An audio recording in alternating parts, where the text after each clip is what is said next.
If you need coffee or snacks, if you grab those and find a seat.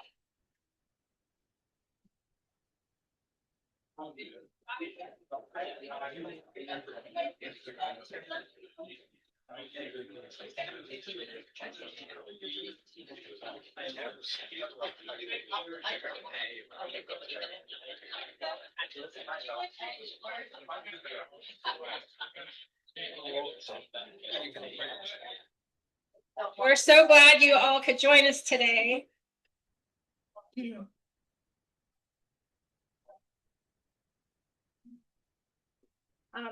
The sofa, the chairs on the carpet, those you're welcome to use those as well. If we run out of chairs, we have some in the closet. You gonna put people in the closet? We have some chairs in the closet.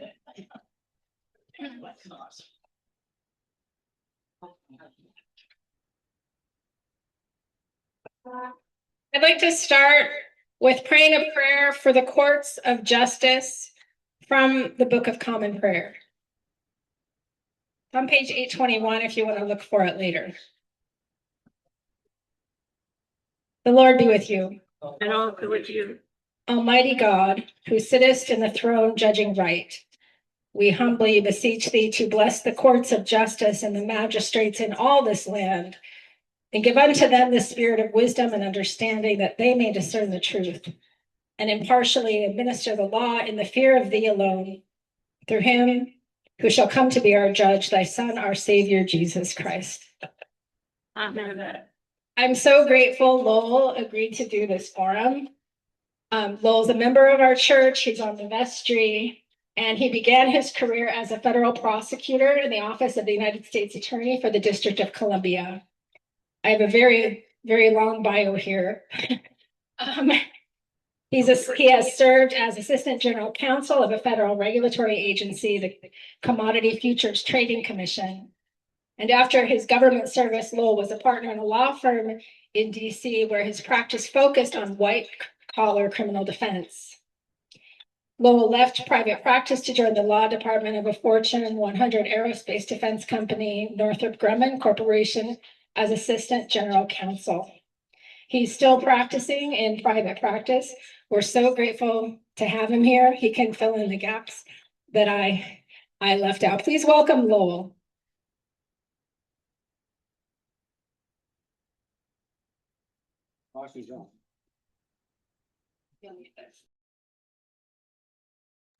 I'd like to begin with a quick pop quiz. Hold it up close so you get tried. How many branches of government are there? Anyone? You know more about the constitutional structure of the government than Tommy Tuberville did when he became the United States Senator. Misty has asked me to talk. Thank you. Misty has asked me to talk about the presidency and the Constitution. Obviously, this is an issue that is animated by the actions taken by the Trump administration over the past year and a half. Yes, it's only been 16 months. And that will be the context in which we talk about Article 2 of the Constitution. We have a fair amount of ground to cover, and I will try to get this done before nightfall. But rather than being a lecture, I'm hoping that this will be more of a conversation about the Constitution and the State of the Union. I will focus on what the framers had in mind when they created the presidency, the framework of the Constitution, that is the separation and blending of powers, what the framers had in mind when they created the presidency, and the constitutional powers of the president, the actions that the president can take unilaterally, and the actions that require the concurrence of Congress. And lastly, I will comment on the State of the Union. I confess that I am among the radical left liberal scum that the president considers traitors, which puts me in mind of a line from Jimmy Buffett: "We are the people our parents warned us against." And Walt Kelly, who said in Pogo, "We have met the enemy and he is us." But I will try to suppress my partisan biases because I know we are not all of one mind. And to speak more generally about the constitutional structure, what the framers had in mind, and our task is made more complicated, however, because there is no authoritative record of what the deliberations in the Constitutional Convention were. The delegates to the convention had voted to keep their deliberations secret. So much so that in order to prevent eavesdropping, they had the windows of Constitution Hall sealed during what has been described as a long Philadelphia summer. The only official record of the convention is the journal that was kept, which is more in the nature of corporate minutes, proposals made, votes taken. But fortunately, James Madison took notes of the debates, which he summarized every evening. Madison directed that his notes not be published until the last delegate to the convention had died, which turned out to be Madison himself, who died in 1836. Hold that microphone close. I always feel like, I'm going to be here until Thursday. Make sure to order the meeting. But fortunately, we had Madison. Well, and we also had the essays that were written by James Madison, Alexander Hamilton, and John Jay, known as the Federalist Papers, which Thomas Jefferson described as the best commentary on the principles of government ever written, which was high praise indeed. Can I give you that? This is obviously a big topic, and as a consequence, I will try not to get too deep in the weeds while touching on subjects that are relevant to the circumstances in which we find ourselves today. And there is a thicket of weeds. In the approximately 250 years since the Constitution was adopted, the courts and the legislature have filled in the detail and have construed various provisions of the Constitution. However, the basic structure remains the same. And so my talk today will be more thematic than grainy. The framers of the Constitution feared the usurpation of power by the president. When we think about what the framers had in mind, we have to remember that sitting in front of them was George Washington, who was perhaps the only universally respected and admired statesman in the country at the time. Washington was seen as the personification of what the president should be. He was an example of what they considered to be civic virtue: honesty, probity, and selfless service to the nation. Washington was the model of what the framers thought the president should be, but it hasn't always worked out that way. It is also important to remember that when the framers got down to creating the Constitution, they were not writing on a blank slate. They had roughly 170 years of experience of chartered government under the British authority. They also had 10 years of government under the Articles of Confederation, which really was more of a compact among sovereign nations than a constitution. In fact, Marshall McLuhan cited John Adams, who remarked at one point, "We don't know what's going on in the Congress in Philadelphia. We should send an ambassador." Also, between independence in 1776 and 1791, during that entire period, Vermont was an independent republic because New York and Massachusetts both claimed Vermont as part of their own state, and they refused to accede to statehood. And it took until 1791 before Vermont could be admitted into the Union. The royal governments during the colonial period were led by royal governors, who were the king's representatives, and councils that acted like the Privy Council, advising the governor and implementing the governor's wishes. The colonial assembly, and they were governed by the colonial assemblies, which were elected representatives of the freemen in the colony. And they enacted legislation for the colony, but it was subject to veto by the governor or by the government, the British government in London, the king and the Privy Council. The framers also had the experience of writing their state constitutions when the royal governors withdrew in the face of the armed insurrection. I think it is fair to say that the royal governors were universally despised in the colony. So much so that when Pennsylvania wrote its state constitution, it did not provide for a governor at all. And the Confederation government, the president was really more of a convener than a chief executive. Thus, in the governments of the newly independent states, including those states which had invested their governors with executive power, the center of power in the states was the assembly, which often had both executive and judicial authority. As a consequence, in the minds of many of the delegates, including Federalists like James Madison, it was assumed that the legislative branch would be the center of power. And it was not an accident that the first article of the Constitution establishes the legislative branch. I think it is fair to say that the framers assumed each branch of government would jealously guard its prerogatives against incursion by the other branches. And we see this with the specificity in which the framers set forth the respective authorities of the Congress and the president in the Constitution. It was assumed that the dynamic tension between the branches would keep them each in their own lane and prevent encroachment on the power of the others. It was for that reason that the framers felt that it was necessary to create an executive with sufficient authority and dignity as a counterweight to the Congress. Thus, for example, in the debate over the nature of the presidency, Governor Morris, a delegate from Pennsylvania, the governor was his first name, said that one great object of the executive is to control the legislature.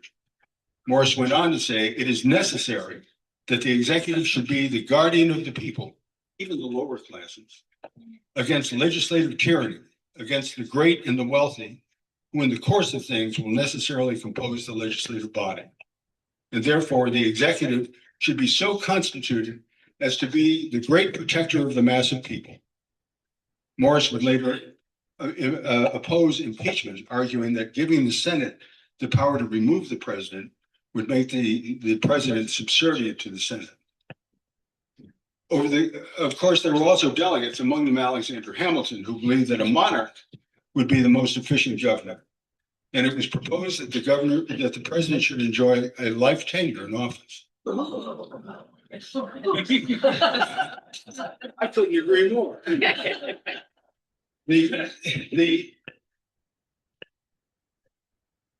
This was a significant issue at the convention and became the centerpiece of the anti-federalist critique of the Constitution. That is, that there was so much power concentrated in the president that the Constitution could be creating an elective key. And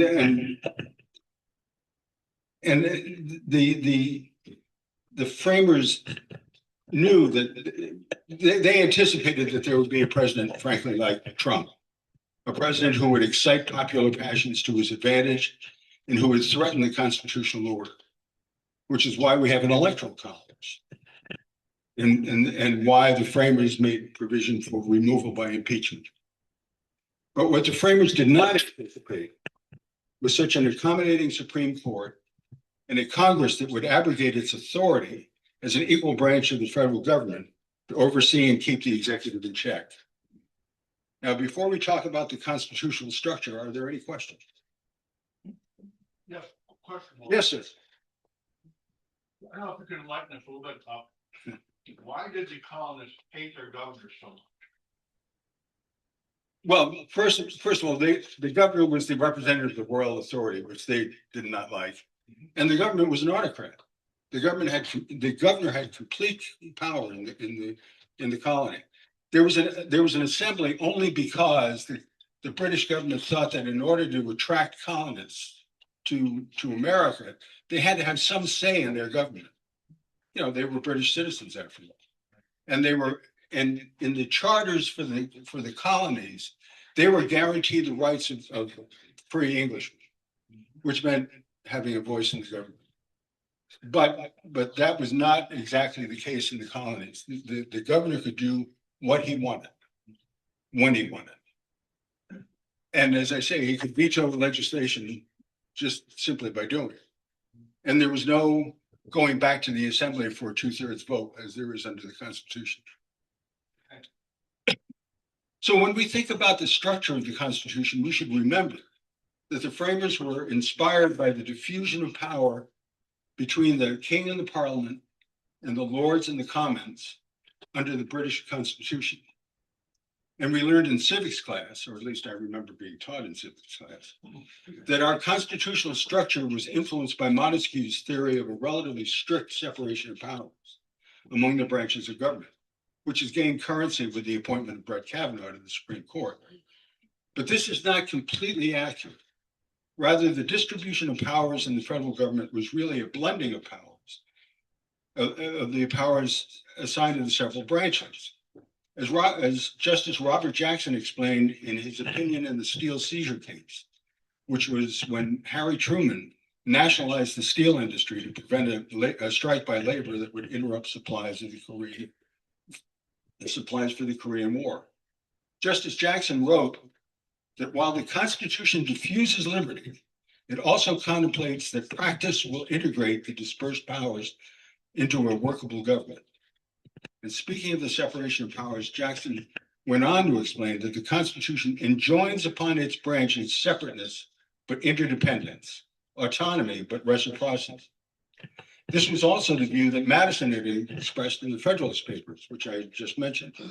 Madison viewed the constitutional structure as what he called a partial mixture of powers.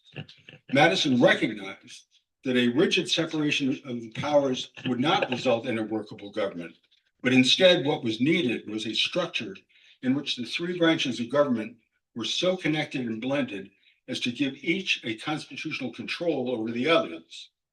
Madison recognized that preserving the security of each branch against invasion by the others was the great problem to be resolved.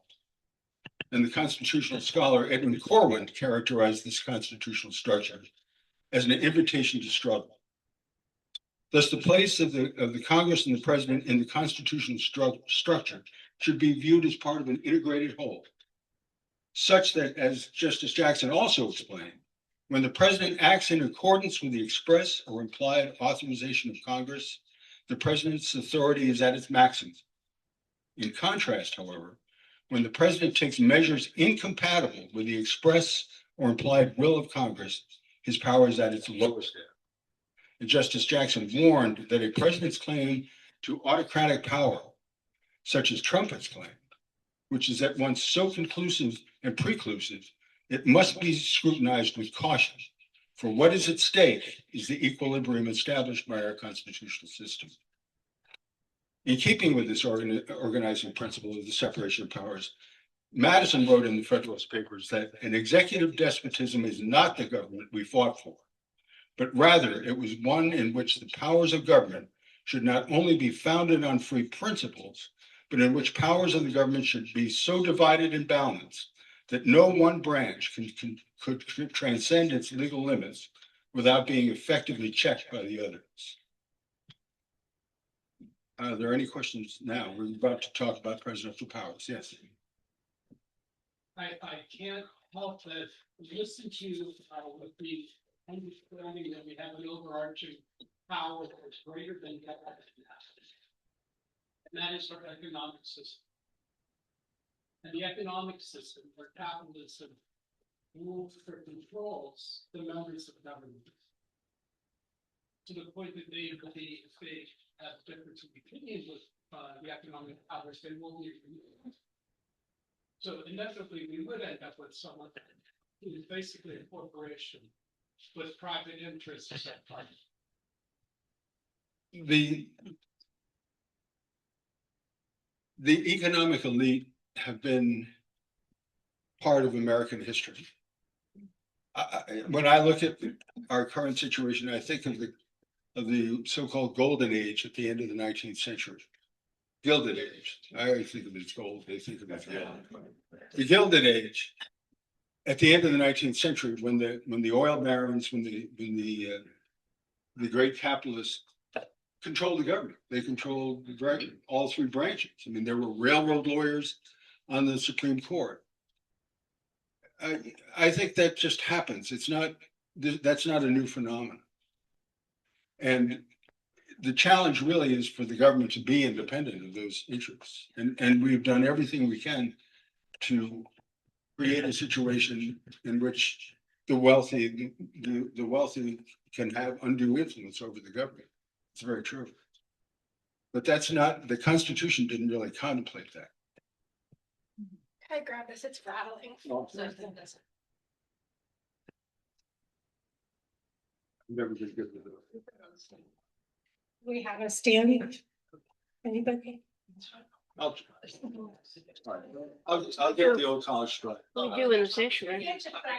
You're talking about. Okay. You sound like, It's gonna go get us. you sound like my Yeah. father. Article 2 of the Constitution invests the president with certain powers.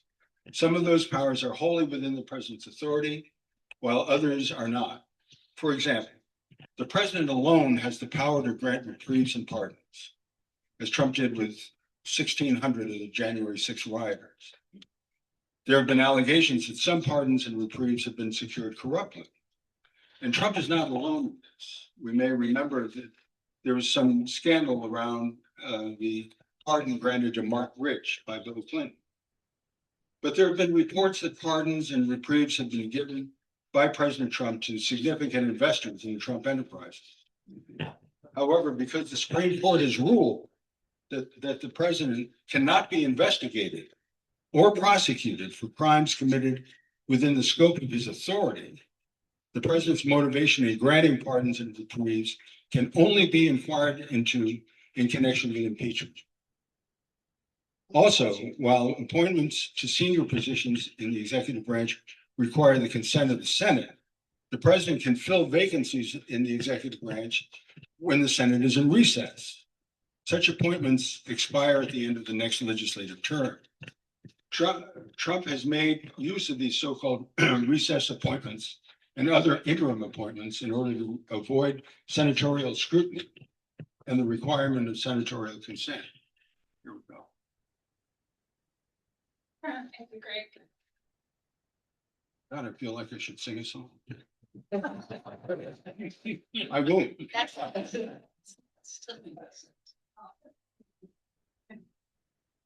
However, because our constitutional system is one of diffuse interlocking authorities, there are powers that require authorization of Congress. For example, the president is commander-in-chief of the armed forces, including state militias that are called into federal service.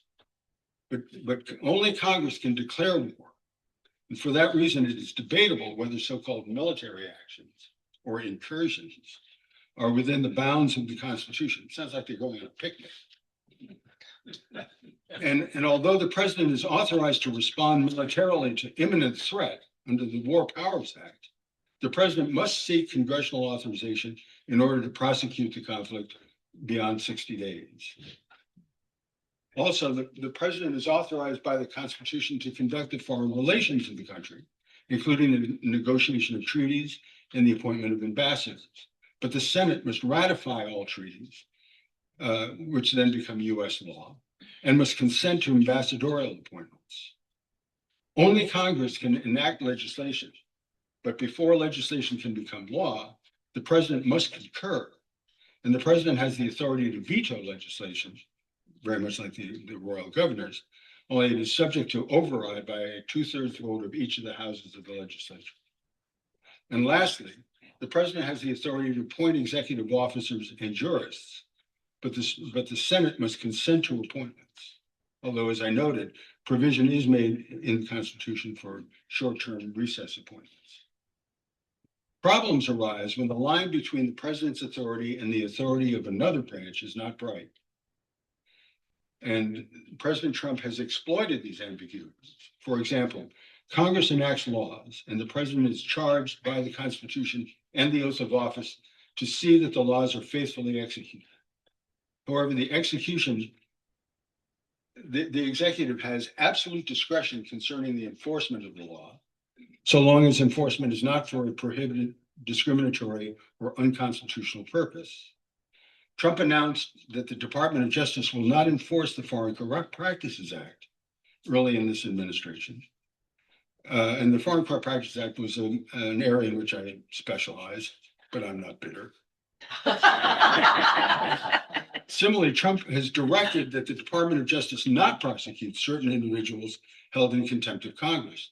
The effect of these directives are to nullify the law, because if they're not enforced, they have no effect, except some higher moral effect.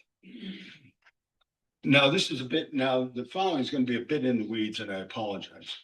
But another timely example is the president's refusal to expend appropriated funds. Historically, Congress's greatest authority was believed to be its control of funds appropriated to the executive branch, the so-called power of the purse. Under our constitutional system, Congress enacts legislation appropriating funds to the departments and programs for them to carry out their assigned duties. Congress can give money to programs it likes, for example, cancer research, and it can withhold funds from programs it doesn't like the Southern Border Wall. However, appropriated funds must actually be committed by the president to those programs. This is a process known as obligation. And some of us, myself included, may remember President Nixon refusing to obligate approximately $25 billion to environmental protection, public housing, and the Office of Economic Opportunity, despite congressional direction to do so. This is known as impoundment. Congress considered impoundment to be an unconstitutional intrusion on its fiscal authority and made impoundment illegal under the Anti-Impoundment Act. But in his first term, President Trump impounded approximately $400 million appropriated for Ukraine's security. And it was those funds which President Trump told Ukraine's President Zelensky that he would release. But he wanted Zelensky to do him a favor. This was the first article of impeachment against President Trump. President Trump has also used his obligation authority to move funds appropriated to the Defense Department and the State Department to fund the construction of the southern border wall, which Congress had refused to appropriate.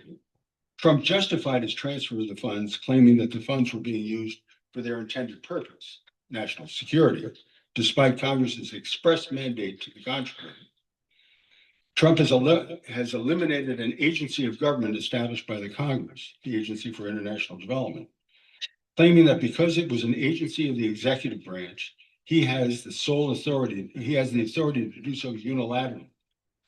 Trump claimed that the same authority to unilaterally fire members of the professional civil service without complying with civil service laws established by Congress to protect civil servants from just such actions. The Trump administration, through his lawyers at the Justice Department, has recently asserted in court that he can fire anyone for political reasons. In the Venezuelan adventure, Trump ordered the armed invasion of a sovereign nation, took its president prisoner, and claimed the right to govern the country, arguably an act of war, and a war crime in violation of the Geneva Convention, all without congressional authorization. More recently, in the Iran war, Trump again attacked a sovereign nation, also a violation of international law and a likely war crime, without authorization of Congress, and has failed to seek congressional authorization to prosecute the war in violation of the War Powers Act. The damage that Trump has done to the government and to our standing in the world is irreparable, in my opinion. Lastly, there is another source of presidential power that I should mention. These are powers that are said to be implied from the Constitution. Up until now, these were various powers that were specified in the Constitution. But there's a theory of implied presidential power that was championed by our friend Alexander Hamilton in the Federalist. And it is that in Article 1 of the Constitution confers the powers of Congress and says they have all legislative powers herein granted, meaning granted in the Constitution. In contrast, the Constitution simply states in Article 2 that the executive powers shall be vested in a president without the same constitutional qualification. Hamilton, who had an expansive view of executive authority, argued that this absence of a restriction of the president's powers to those enumerated in the Constitution, that is herein granted, meant that the president had the authority necessary to carry out the executive function, whether or not specified in the Constitution. President Trump has relied on this authority as commander-in-chief of the Army. Well, no, I'm sorry. President Truman, a confusion I shouldn't make.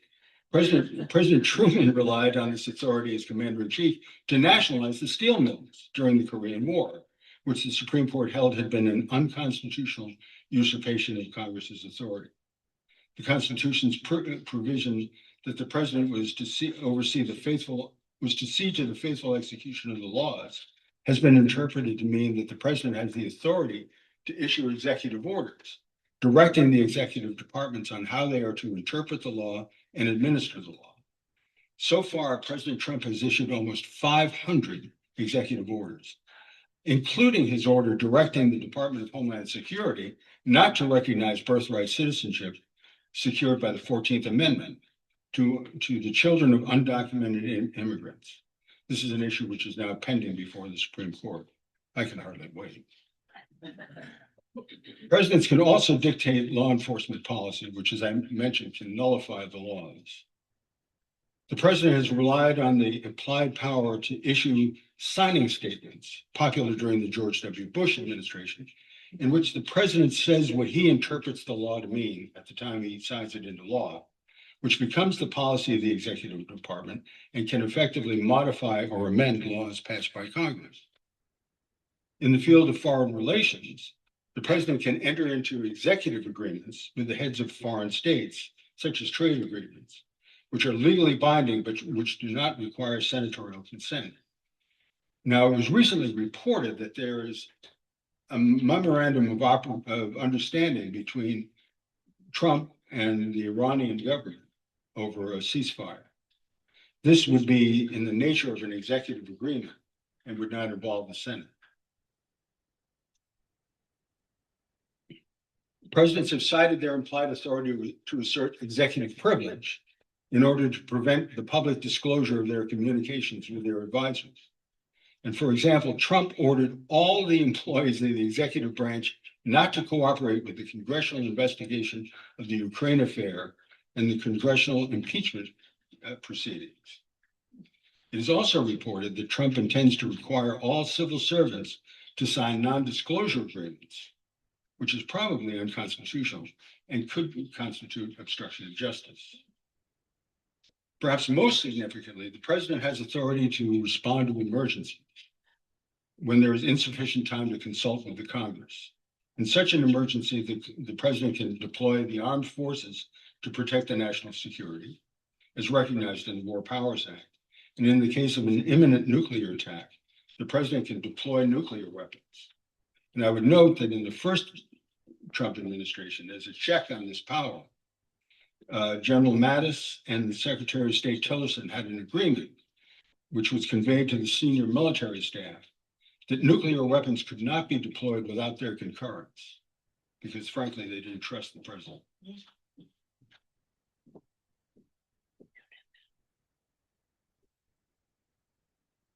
So how has the president been able to do these things? He's done these things that he's done that appear so inconsistent with the constitutional order. The simple answer is that Congress has allowed the president to do them without consequence. Clearly, the constitutional structure is out of balance. Donald Trump is like no other president in our history in terms of his astonishing level of personal and public corruption and self-aggrandizement. His Bitcoin enterprises, which have increased his personal wealth reportedly by $2 billion. The gift of a Boeing 747 aircraft, a flying palace, by the government of Qatar, and the government that received authorization to acquire classified microchips a short time later. The $17.76 billion fund to pay individuals who were investigated by the Department of Justice. The $1 billion for a White House ballroom, and the raising of the East Wing. I would note that there are typically only between 3 and 6 state dinners given by a president in a year. He has decimated the professional civil service in order to place his loyalists at all levels of the government. And he has turned the Department of Justice into an engine of retribution and intimidation. He makes Grant and Harding good. As I mentioned earlier, a central feature of the anti-federalist opposition to the Constitution was the broad powers conferred on the president under Article 2 and the fear that the president would become an elected king. The delegates to the convention shared that fear. On the last day of the convention, after the Constitution had been adopted and transmitted to the Congress, while visiting the home of Elizabeth Powell, a prominent Philadelphian, Mrs. Powell asked Benjamin Franklin, "What kind of government have you given us?" A fair question because the work of the convention had been secret. Franklin, perhaps the most worldly of the delegates, famously replied, "A republic if you can keep it." His comment echoed the sentiments that he had expressed to the delegates of the convention earlier that day when calling for unity. In his speech, Franklin addressed the dissenters' fear of a despotic president. Franklin told the delegates that the republic can only end in despotism when the people have become so corrupted as to need despotic government, being incapable of any other. Now, I would remind us all that in the 2024 election, we knew who President Trump was and the nature of his character. And President Trump made no secret of what he would do in his second term. We had the benefit of Project 2025 for that. We have to remember that 48% of the voters in that election voted for Trump. And now, roughly 36% of voters surveyed support Trump, regardless of what he's done. As Congresswoman Madeleine Dean told the senators in the second Trump impeachment trial, history has found us. What we and the nation will do remains to be seen. Thank you.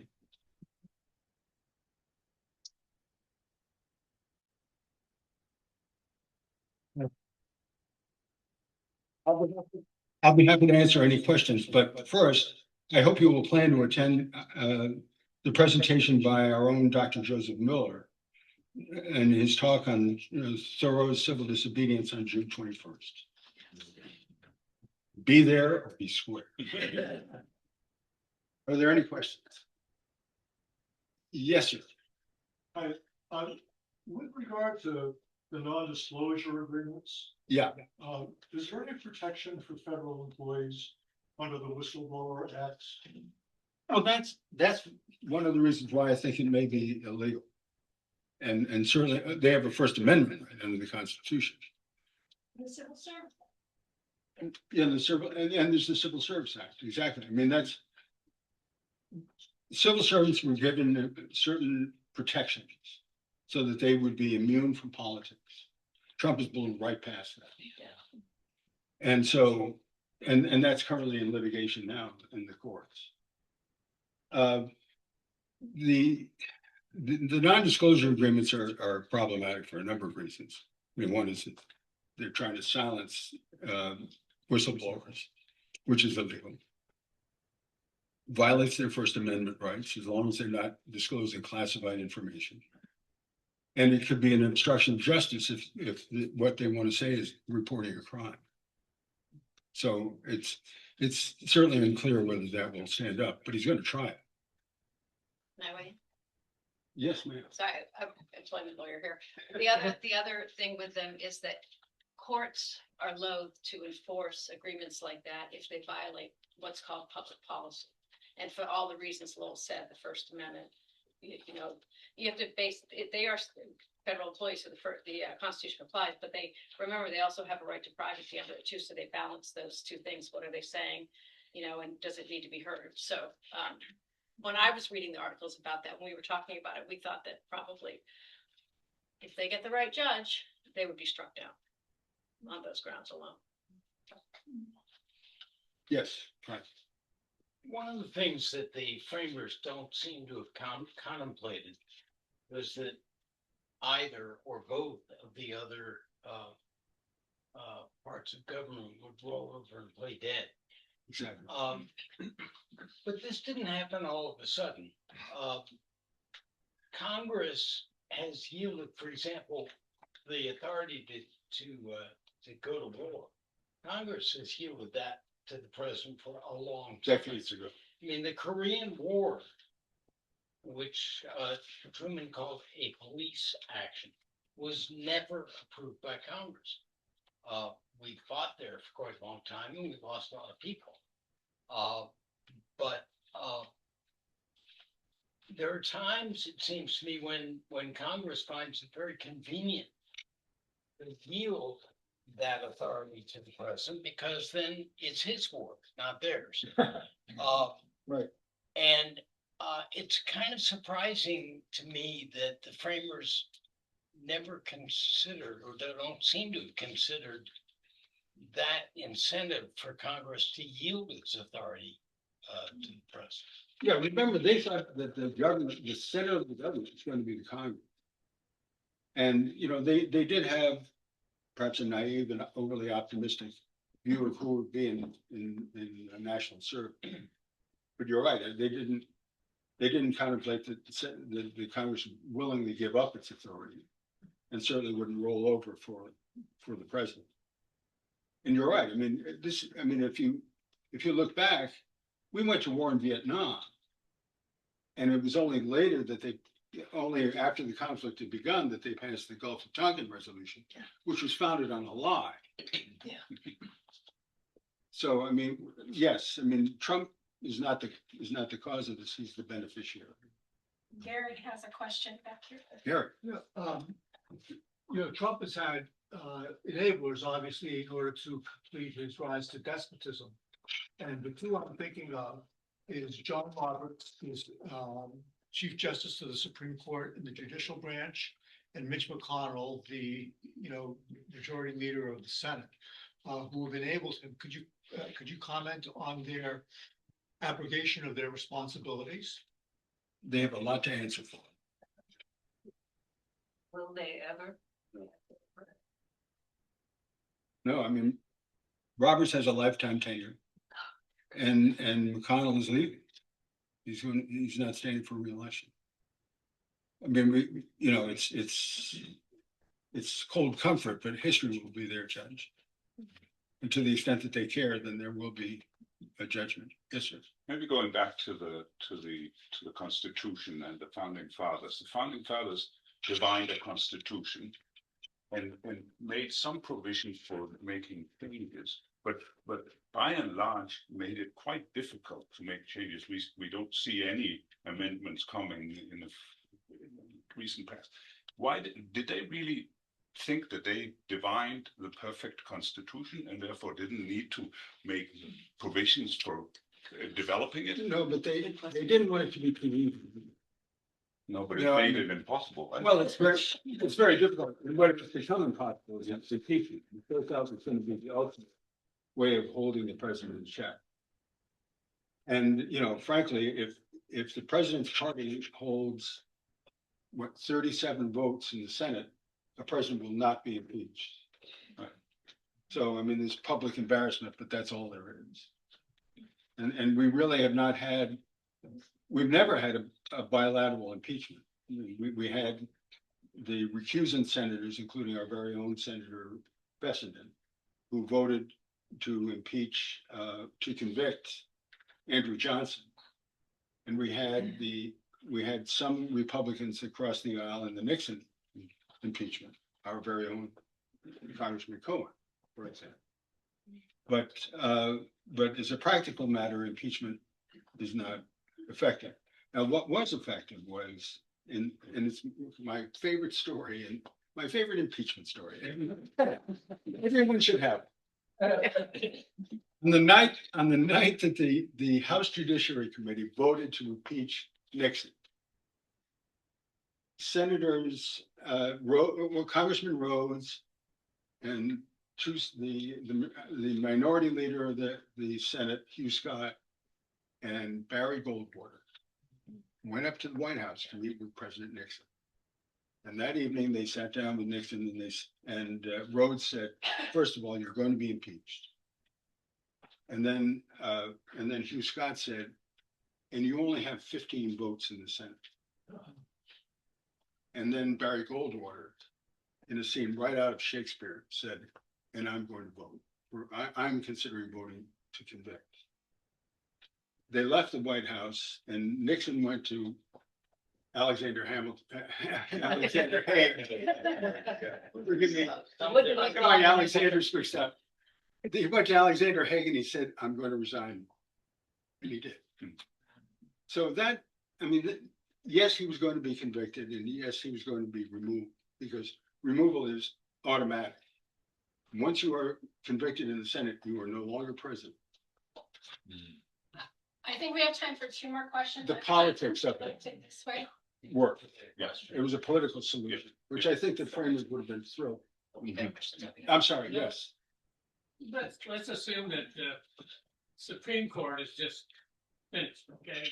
They bailed out of the whole deal. Is there hope that the lower courts can slow down some of these ridiculous claims and stuff, like the ICE thing, like the prisons that have been developed? We can't do that. The lower courts are really the only hope we have. And so far, the state held it for the most part. But as you say, it does slow it down because Trump knows that if he can get to the Supreme Court, the chances are he's going to win. Yeah. And that's where the shadow docket becomes important. You know, the district court will decide something, it goes up to the Court of Appeals, let's say they affirm it, but the administration will go to the Supreme Court and ask for a stay of that order, which means it doesn't go into effect. And if they grant the stay, it effectively reverses the lower court. And that's the shadow docket. And that was a creation of John Roberts. Let's hear from a woman. Yes, ma'am. My comment really, I'm not going to do it because it kind of backs up to what Mark was just bringing up. But I read in the Atlantic, I think in February, something came out late February, an article, and it was talking. I can't remember who the author was right now, but I respect that publication. This article was talking about the fact that, as you brought up in the earlier election, Trump's earlier election, 24, that, I mean, that 20, yes, that's what I meant, and, 16. Yes, that's right, I'm talking about the earlier time, but the Democratic Party, and I think that there's somebody in Obama's, camp who made, his name may be Eisenberg, if that rings a bell with you, or something very similar to that. He was a part of his cabinet, but people were really on high alert because they knew this was going to happen, and that there was an inner action where all the courts were a part of this, the lower courts, that there was this enlightenment, and that people were really preparing for Trump's coming into office again, because they knew the shit was going to hit the fan big time. Mhm. And so I just wonder, do you think that's true? And is there power that way? Is this a system of power for our government? I mean, I didn't read the article, but as I recall, there were a group of people that were preparing lawsuits because they knew yes. what he was going to do, and they were prepared to go to court.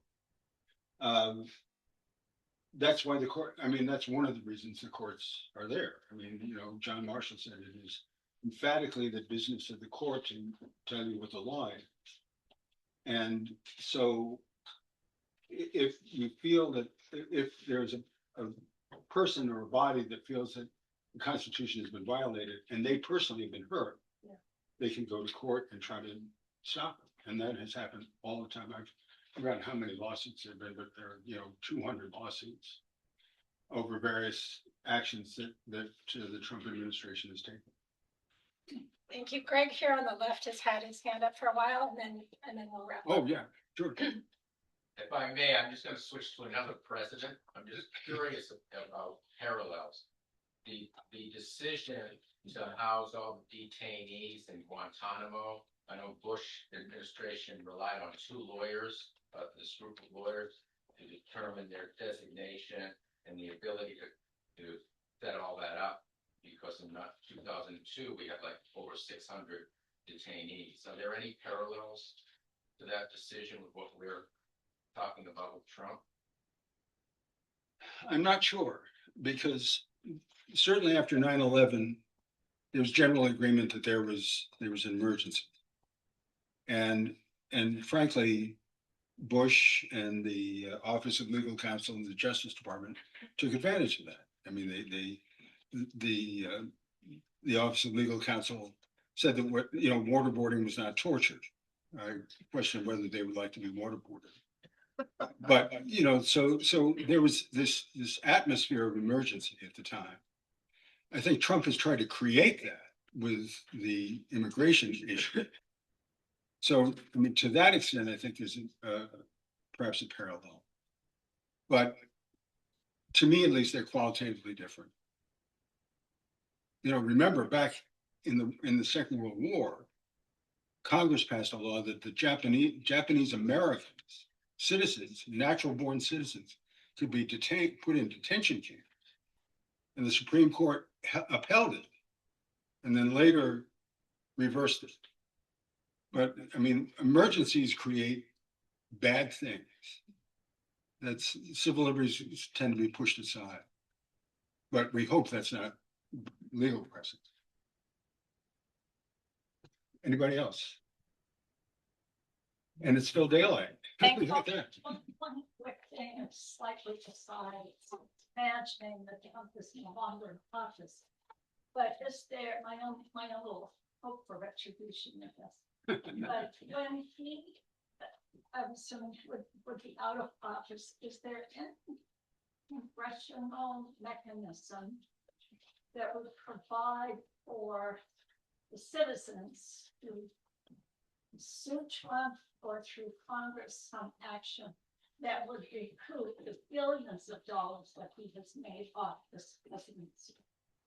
He has just amassed so much of a fortune. There are 2 problems that I think we face in that. First of all, you have to have something called standing. You have to have a personal injury. It's not enough that my tax dollars are being used for a purpose that I don't agree with or may be illegal.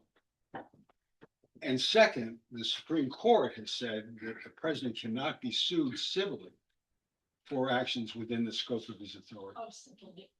Well, and he can't be investigated criminally either. His immunity is complete. He is the only person in the country that is completely immune from either civil or criminal liability. And that's why. Oh. Thank you, Rachel. Hey, I wrote a book about it He did. and they didn't agree with me. Available on Amazon. Available on Amazon. Yeah, my publishers wouldn't get to know that. Would you please join me in thanking Lowell Brown?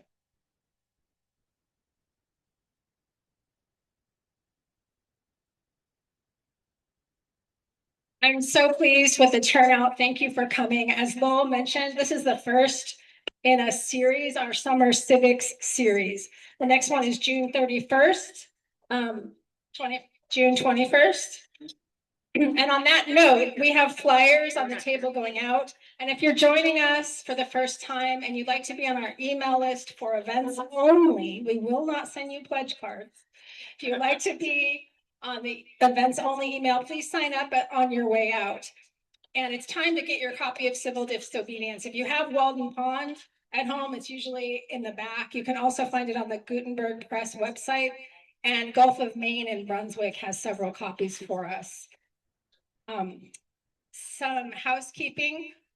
I'm a tyrant and I won't let the kitchen volunteers do dishes while people are talking. So if you could please make sure to get your dishes to the kitchen. We have a compost bucket as well.